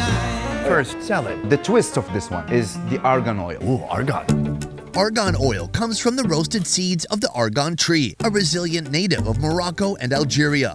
And apparently, goats love it too. Argan oil is a unique thing actually for Morocco. You have the edible version, but it's known more for its cosmetic use. Is that what's in the serum my wife makes me put on my face? Probably yes. This traditional salad comes together with olive oil, shallots, red and green bell peppers, tomatoes, sauteed onions, black olives, parsley, salt, pepper, and the final touch, argan oil.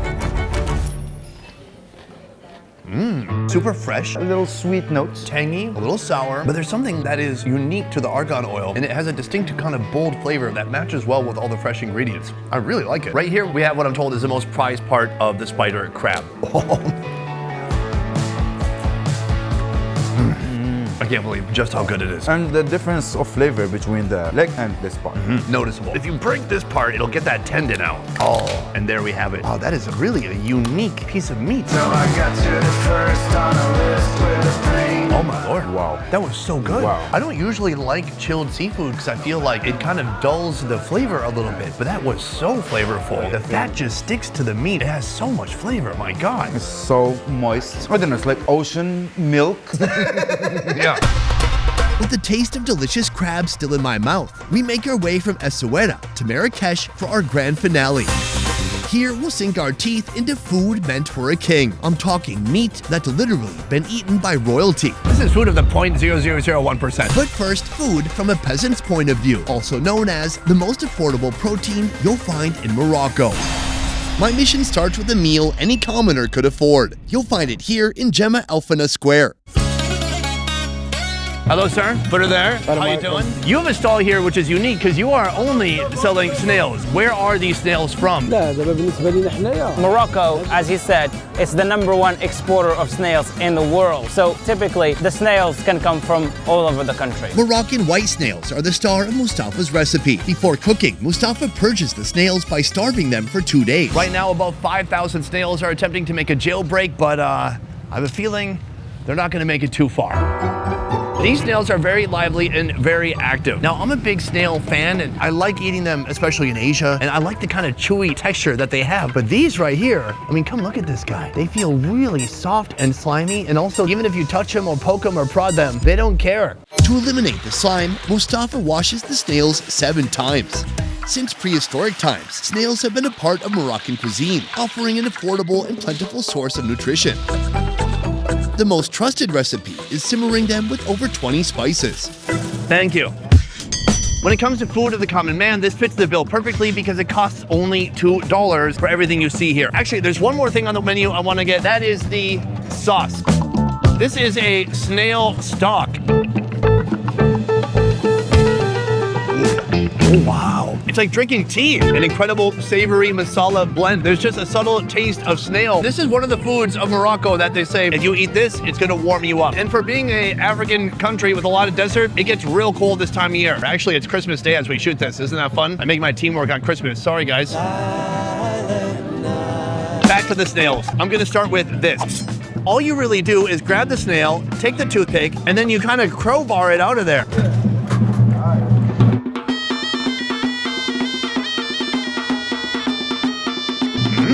Wow! Usually when I eat snails in Vietnam, they're very chewy, but this is really soft, delicate. It reminds me more of a soft French snail, but of course, no butter. It's just a delicious, savory blend of spices coming together with that soft texture to create an experience that only $2 can buy. From our peasant food experience, we're now moving on to food fit for a king. Soon you'll see how an ancient style of cooking got the attention of the country's most powerful man. I don't know how they do this. I can't breathe. Sir, put her there. Salam. Chef Jalal is the 2nd-generation owner of this humble eatery, located in the heart of Marrakesh's Medina. Despite its modest appearance, Chef Jalal's restaurant has welcomed some of the world's most famous names, and they all came here for one legendary food. The specialty is meshwi. Meshwi is lamb cooking in this traditional oven. This is traditional dish of Marrakesh. Do you speak English this whole time? Get out of here.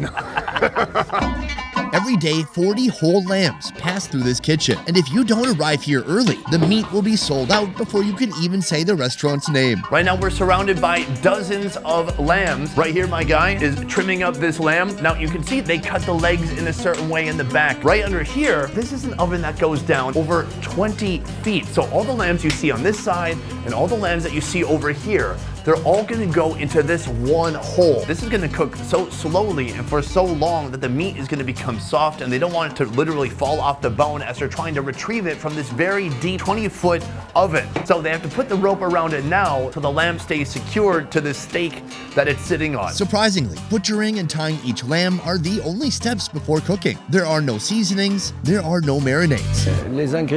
The secret of this recipe is the whole construction of the oven. This oven is only made by organic stuff, which is clay, and the lamb itself, it's only 3 months, 4 months old. That kind of lamb is really tasty. The chimney is removed and is put back here onto a second oven, but this is the oven we care about right now. If you look down, you can see this is 20 feet of oven. I don't see smoke, but I can't breathe. When the oven lid is removed, toxic fumes from the burning wood break free, flooding the area. Though I was warned, the invisible fumes still caught me off guard. So right now he's assembling a bunch of bowls. Oh, my eyes.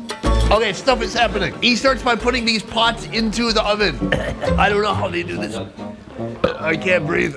I can't see anything. Okay, first lamb going in. All right, boom, it's happening. They're filling the hole with lambs. The problem is I should have brought goggles. There's so much toxic heat coming off the charcoal inside. Are you okay? Oh, you're crying. He's crying too. Good. Already about 15 to 20 lambs have been put down into the oven. It's so epic. I can't see shit. This sucks. Films out. Yeah, film the food, film the food. Whoever can film this gets a raise. Yes, sir.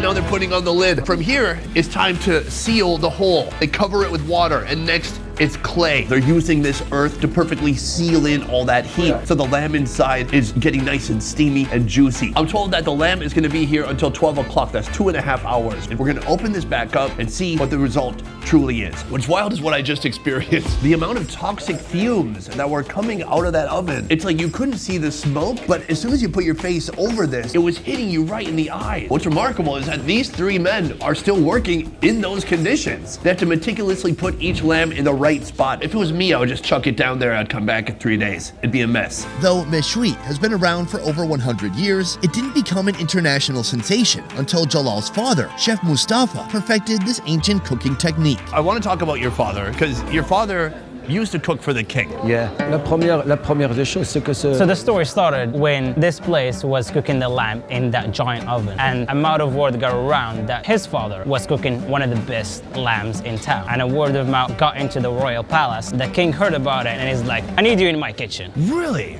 During his time serving King Hassan II, Chef Mustafa's talent was reserved for royal feasts. His meshwi was so irresistible that even Queen Elizabeth put down her silverware to eat the traditional way, with her hands. And soon, it'll be my turn to taste that very same royal meat. All right, guys, time has passed, and it is time to reveal what is inside. Take it away. Epic view, huh? It's much more bearable now than the first time. Yes, you can see the steam hitting the camera lens. I can just feel the moisture of the lambs inside. The smell is amazing, and it's like a sauna here. Oh, take a look at that. Hot, steamy, and absolutely gorgeous. So we're bringing it here to the cutting table. He removes the skewer, and from here the chef makes quick work of the lamb. I don't know how he's holding that right now. It's extremely hot. Oh my God, he's giving me the first bite, dipped in a little bit of salt and cumin.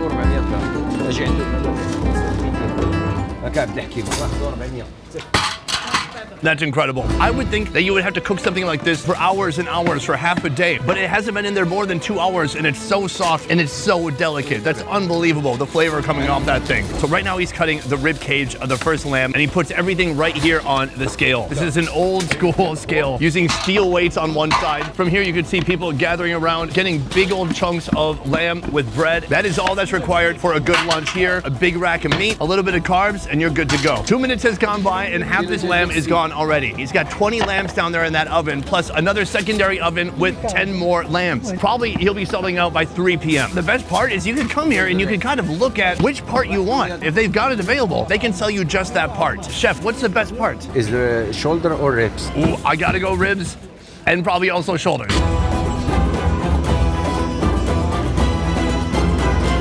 Right. Let's get down to it. Let's do a little bit of a plate tour here. We've got the ribs here. He said the shoulder is the next most sought after part. That's here, connected to the ribs. Right here we have part of the neck. And then this, a surprise, the final thing I'll be trying, the lamb testicles. I'm gonna start here. This is the neck. Oh my God, it's insanely hot. I have no forks or knives, but you're not supposed to. This is what you're supposed to actually be using, bread gloves. Now, the heat cannot hurt me. So I got my little meat taco right here. Give it a little bit of a dip in the cumin salt combo. We're used to that after being in Morocco for about a week.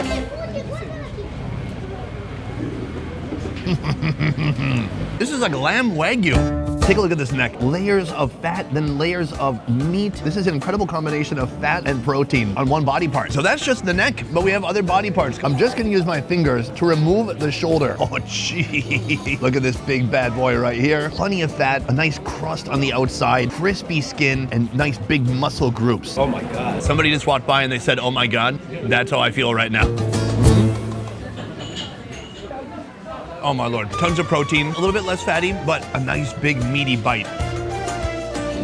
Cleanse the palate. This right here is the rack of ribs. This is dangerous. We're spewing lamb grease everywhere. Woofda. This is what I was after, nice, fatty, meaty ribs. I mean, they got not a ton of meat, but it's not really about the volume, it's about the flavor and the tenderness. Wow, it's unbelievably fatty. I can't believe how rich it is. Look at my hands. It looks like I just slathered my hands with Vaseline. There's so much fat here. It'll make you sick and you'll enjoy it the whole time. What body part is this even? Is this the wing? I think I found the wing. Jeez, look at this. Have you ever seen an animal just fall apart like this? This by far is the best meal I've had so far in Morocco. But there's one more body part I want to focus on. The gem of the from under parts.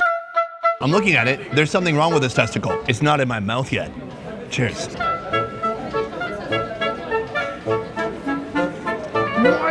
That's a great testicle. Well, it almost has a little bit of a livery flavor to it, but just the flavor. You know how liver kind of can be dry sometimes? This is moist. It almost tastes like a processed type of sausage. How's the testicle, Will? Do you know the show? Absolutely. Come here.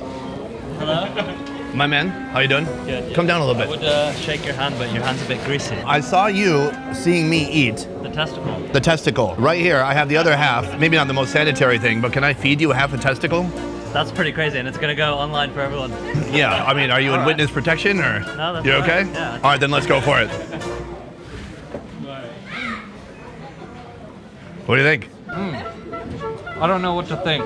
Okay. I think it's best to head empty right now. That's right. A king's feast is lavish but bound by tradition.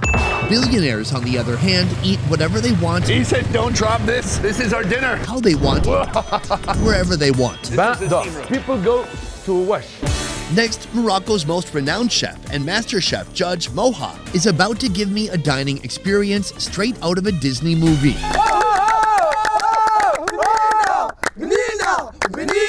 What just happened? It all starts in the kitchen of his very own restaurant. The plate I'm making, his name is Tangia. It's real plate Marrakesh par excellence. Bon, meat of legs of the beef. We put it in 1, 2, 3, the last. Cumin, we put it in the hand and we do it like that. Preserved lemon, it's salt and lemon, and we put it in the dark place for between 3 months and 3 years. Entire garlic. Butter, 1 spoon. Olive oil. Now it's the master of the taste. It's saffron from Tiliwin. It's very expensive but delicious, and not so much water because it will cook in slow cook. Now we need to close it. Can you help me please? Yalla, go. Okay. Can you close it? So this is just like parchment paper? Yeah. Put your finger. Sure. Yes. Sorry. No, I think I almost lost the tip. Sorry. No problem. Now, this tangia, we take it for the hammam. A hammam is a Moroccan traditional public bathhouse. So why are we bringing our uncooked food to a bathhouse? I'll find out by the end of this ride. Alright, yalla. So this is the market. The markets are packed. There's so many stalls here, but he's still driving through on this motorcycle like a madman. But he's evaded all humans so far. If speed is your goal, a motorbike is your best choice in Marrakesh's Medina. Oh, Kevin! I'm gonna die! I'm gonna die in Morocco! This UNESCO World Heritage Site was built over 1,000 years ago, long before cars were even a thing. That's Marrakesh, beautiful city of the world. As you navigate through this 1,700-acre maze of narrow alleys, you'll catch a glimpse of Morocco's past, how people traded, transported goods, and even how they bathed. Oh, we are here. At least that's what the chef says. That's the bath. We'll not go there. We need to cook. Cook. To cook, we go here. Oh, Mohammed! Come in, come in, come in. Oh my God. All right, come in. Go down. Well, this is something else. This hot, sooty air is the furnace room of the bathhouse. Here, the firekeeper stokes a massive wood-burning furnace, heating water and generating the steam that flows through the bathhouse. Oh, this is like every 12-year-old boy's dream, to just sit next to a big furnace with wood chips. Woo! I see you happy like a young boy. Yeah, exactly, like a young boy. I'm very excited. It's fun. I didn't expect to see this. Aside from fanning the flames, firekeepers are also professional tangia chefs. Oh, other people had their tangia pots here too. I forgot to write my name on mine. Okay, so this is what he does. I thought he's gonna put it in the fireplace, but actually, we really just want to generate ash here. He puts it in some of the ash, and then he continues to pile some ash on the bottom. And this is real slow cooking. How long will this take to cook? It takes between 5 and 6 hours. He's the best because he hear it, and he move it, and he smell it. When he knows that it's done, he call you and go to take your tangia.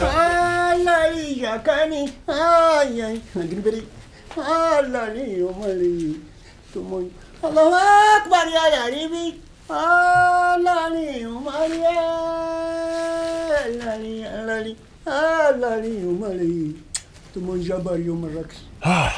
Just a guy with a beautiful voice stuck inside this dungeon making fire all day.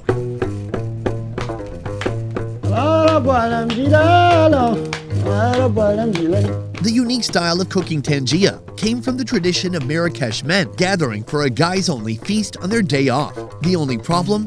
Women also had the day off, so men had to fend for themselves. Their go-to dish? A meal so simple that even the most pampered Moroccan son could pull it off.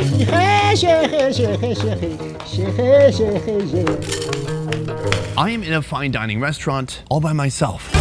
While the tangia slowly cooks, Chef Moha brings me back to his restaurant and treats me to the same culinary magic that has delighted global icons, including Prince Harry. I've been told there's going to be up to 21 salads, but then, is this cheating? That's a beat. If I get an apple, is that a fruit salad? I have questions. I need answers. Chef Moha.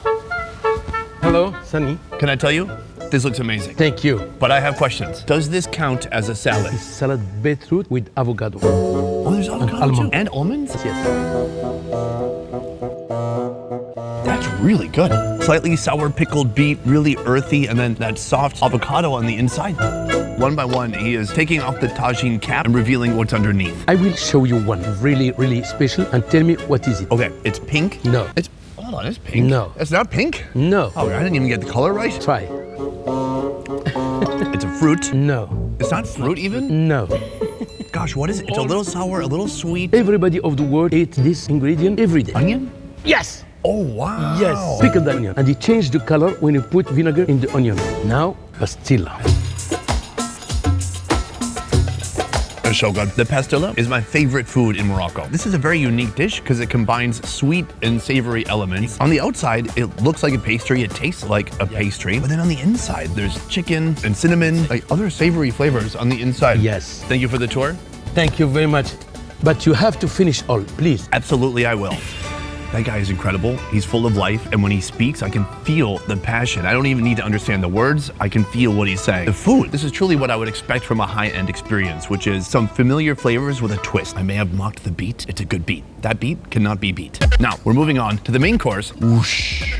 This is the sea bass. This dish begins with a marinade of paprika, salt, cumin, garlic, coriander, parsley, lemon juice, and olive oil. Chef Moha then coats the sea bass fillets in this aromatic mix, allowing the spices to infuse the delicate meat. Most of the recipes in this kitchen are a beautiful marriage of Moroccan heritage and European technique, reflecting Chef Moha's 15 years in Europe. I began in Mania when I was 17 years, and I went to Switzerland to study management and hotel school. But I don't find any creation or art in those jobs. And when I went to the kitchen and I made something new, something that I like, that's why I say, yes, I would like to be chef. The sea bass fillets are coated in flour before landing in a sizzling pan. Chef Moha sears them until they glisten with a golden brown crust. When you first started learning about cooking, it was in Europe. Yeah, I never have idea about Moroccan kitchen. When I come back in Marrakesh, my mother come, my friends come, and they learn me for 2 years how to cook a real good Moroccan food. And I opened my restaurant, and I'm here for 26 years. Wow. For the sauce, our chef combines cooking cream, preserved lemon, and saffron, then heats it on the stove. With the final touch of coriander and parsley as the garnish, the sea bass is ready to hit the dining room. I'm gonna give it a little bit of a cut. It's absolutely caked in spices and dipped in that creamy sauce. That's so good. It's delicious and different from anything else I've had so far in this country. The fish is soft and delicate. The cream underneath is very rich and velvety. It does create kind of a royal feeling as you're eating it. Maybe you're not a king or a queen, but at least a duke. All those Moroccan spices that I've been having over and over during this trip, but elevated through this different cooking style. And I'm not like the biggest fish fillet guy, but this is 10 out of 10 fish. But do you know what I like more than fish? Beef leg. 3 2 1 بسم الله.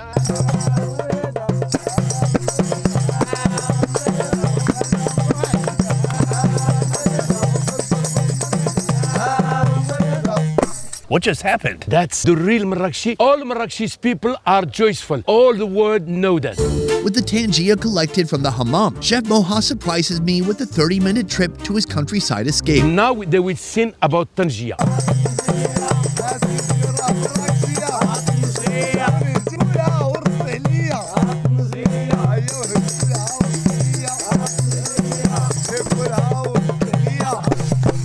We open? Let's do it. We're untying the parchment paper. The seal that's been on this thing has been roasting for hours and hours. Smell before. Sure. Oh, that smells really nice. 3, 2, 1, go. All right, let's see.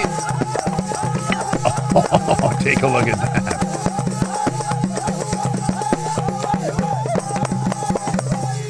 I wish when I went to Applebee's and got mozzarella sticks, that's what followed. A custom song. You need to eat like that. Oh, just eat from your hand? Yeah. Oh, this looks incredible. It just looks greasy, it's broken down. Let's go for it.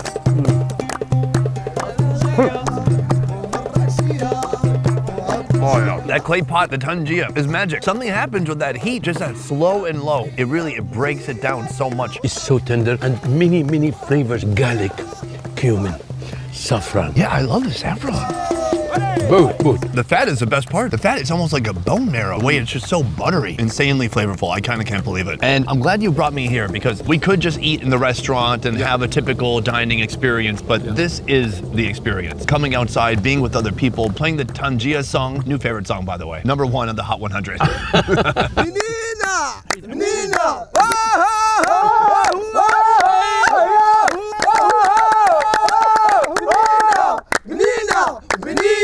What does banana mean? Banana, it means delicious. Oh my God, they just made a song out of the word delicious.